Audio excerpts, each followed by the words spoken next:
বরাক উপত্যকার শিলচর, হাইলাকান্দি, করিমগঞ্জের লোকদেরকে দেখলেই মুখে মুখে বলিস সব বাঙালিরাই বাংলাদেশ থেকে পালিয়ে এসেছে, তাই না? তোদের মতে আসামের বাঙালি মানেই বাংলাদেশি। আগে ইতিহাসের সঠিক জ্ঞান নিয়ে আয়, না হলে তোর এই থেবড়ামো মুখ বন্ধ করে রাখ। ভিডিও শুরুর আগে এই ভিডিওর উদ্দেশ্য হলো বরাক উপত্যকার বাঙালি মানেই বাংলাদেশি পলাতক, এই ভুল ধারণা ভাঙা। তাই ভিডিও দেখার আগে স্ক্রিনে প্রদর্শিত ডিসক্লেমার অবশ্যই পড়ুন। আপনারা যারা বরাকবেলিতে বসবাস করেন বাঙালিরা, আপনারা কি কখনো মনে মনে এই চিন্তা করে দেখেছেন যে বরাকবেলিতে বসবাসকারী আমরা এত বাঙালি লোক কাছাড়, হাইলাকান্দি, করিমগঞ্জ অঞ্চলে কখন, কিভাবে, কোথা থেকে আসলাম? আমাদের মাতৃভাষা তো অসমিয়া নয়, তবুও আমরা আসামের লোক কিভাবে হলাম? তবে কি আমরা সবাই বাংলাদেশ থেকে পালিয়ে এসেছি? কারণ আমরা তো সিলেটি বাংলায় কথা বলি, আর যে সিলেট অঞ্চল বর্তমানে বাংলাদেশের অঙ্গ, তাহলে বরাকবেলির কাছাড়, হাইলাকান্দি, করিমগঞ্জ কিভাবে আসাম রাজ্যের অংশ হলো, তাই না?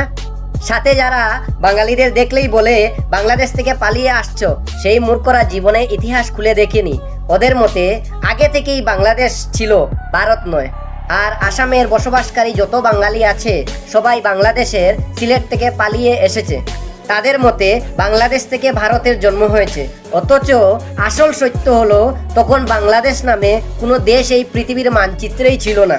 স্বাধীনতার পর বৃহত্তর ভারত থেকে প্রথমে পূর্ব পাকিস্তান ও পরে বাংলাদেশের জন্ম হয়। চলো দেখে আসি কিছু ঐতিহাসিক প্রমাণ।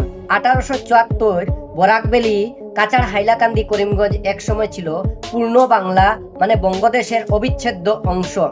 তখন বাংলাদেশের নাম গন্ধই ছিল না। ব্রিটিশরা নিজেদের বাণিজ্যের সুবিধার জন্য বঙ্গদেশের অঙ্গ সিলেটকে আসামের সাথে জুড়ে দিল। আমরা চাই নাই, জোর করে হয়েছে। হিন্দু মুসলিম দুই সম্প্রদায়ই একসাথে প্রতিবাদ করেছিল। 1905 বঙ্গভঙ্গের সময় আমরা বাংলার সাথে থাকতে চেয়েছিলাম। 1905 বঙ্গভঙ্গের প্রতিবাদের ছবিতে দেখা যায় বরাকভ্যালির মানুষ বাংলার সাথে থাকার দাবি করেছিল। 1947 গণভোটে সিলেটের বড় অংশ পাকিস্তানে গেলেও করিমগঞ্জ সহ অনেক এলাকা ভারতের সাথে রইল। আমরা সীমান্ত পার হইনি, এই মাটিতেই আছি। তখন আসামের অংশ ছিলাম, করিমগঞ্জের বিশাল অংশ ভারতের সাথে থেকে গেছে। আমরা এখানকারই লোক, পলাতক নই। এখন শুন ঐতিহাসিক প্রমাণ। প্রমাণ নম্বর 1, ব্রিটিশ সরকারি নথি বলে 1874 আগে কাছাড়, করিমগঞ্জ, হাইলাকান্দি বেঙ্গল প্রেসিডেন্সির অংশ ছিল। প্রমাণ নম্বর 2, আমাদের ভাষা, গান, উৎসব সব বাংলার ঐতিহ্য। দুর্গাপূজা, পয়লা বৈশাখ, মেলা বাংলাদেশের নয়, ভারতের শিকড়। প্রমাণ 3, জমির খাতিয়ান, পুরনো রেজিস্ট্রি সব বাংলা সরকারের নথি। আসামের সাথে যুক্ত হওয়ার আগে থেকেই আমাদের শিকড় এই মাটিতে। এটা তো শুধু 2-4টে প্রমাণ দিলাম, এরকম অসংখ্য প্রমাণ ভরে পড়ে আছে যে আমরা আসলে আগে বঙ্গদেশের সাথে যুক্ত ছিলাম।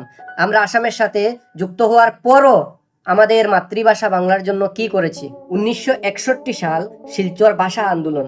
এই বছর 19 মে শিলচর শহরের রেল স্টেশনে ঘটেছিল এক রক্তাক্ত ইতিহাস।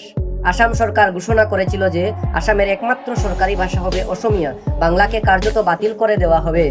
এর প্রতিবাদে বরাক উপত্যকার বাঙালিরা, নারী, পুরুষ, ছাত্র, যুবা সবাই রাস্তায় নেমেছিল। শিলচর রেল স্টেশনে হাজারো মানুষ জড়ো হয়েছিল। শান্তিপূর্ণভাবে দাবি ছিল আমাদের মাতৃভাষা বাংলাকে আসামের সরকারি ভাষার মর্যাদা দিতে হবে। কিন্তু তৎকালীন আসাম সরকারের পুলিশ সেই শান্তিপূর্ণ মিছিলে গুলি চালায়। মুহূর্তের মধ্যে লাল হয়ে যায় শিলচর স্টেশনের চত্বরের মাটি। বন্দুকের গুলি ভেদ করে দেয় নিরস্ত্র বাঙালি মানুষের বুক। সেই পুলিশের গুলিতে মোট 11 জন বাঙালি শহীদ হন, সাথে আহত হন হাজার হাজার লোক। তারা তাদের জীবনের আহুতি দিয়ে বাংলা ভাষাকে বাঁচিয়ে রেখেছিলেন। এই 11 জন বাঙালি বীর শহীদের রক্তের বিনিময়ে আজ আমাদের বাংলা ভাষা আসামের সরকারি ভাষার মর্যাদা পেয়েছে। শিলচরের ভাষা শহীদ রেল স্টেশন থেকে ছড়িয়ে গেছে মাতৃভাষার গর্ব, আত্মত্যাগের কাহিনী। তাদের আত্মত্যাগ শুধু বরাক উপত্যকার নয়, সমগ্র বাঙালির ইতিহাসে চিরস্মরণীয়। তোমরা বসে কথা বলো, আর আমরা মাঠে নেমে নিজেদের অধিকার আর ইতিহাসের জন্য লড়াই করেছি। তাই আবারও বলি, আমাদের অঞ্চলগুলোকে বৃহত্তর বঙ্গদেশ থেকে পরে আসামের সাথে জুড়ে দেওয়া হয়েছে। আমরা বরাক উপত্যকার স্থানীয় লোক, ভূমিপুত্র, বাংলাদেশ থেকে পালিয়ে আসিনি। তাই পরে কখনো যদি আবার বাজে কথা বলিস বরাক উপত্যকার বাঙালিরা বাংলাদেশি পলাতক, তাহলে দুবার ভেবে চিনতে বলবি। কারণ আমরা আদি বাংলা ও বর্তমান আসামের সন্তান, ভূমিপুত্র, এই মাটির মালিক, কোনো পালাতক নই। বন্দে মাতরম, ভারত মাতা কি জয়।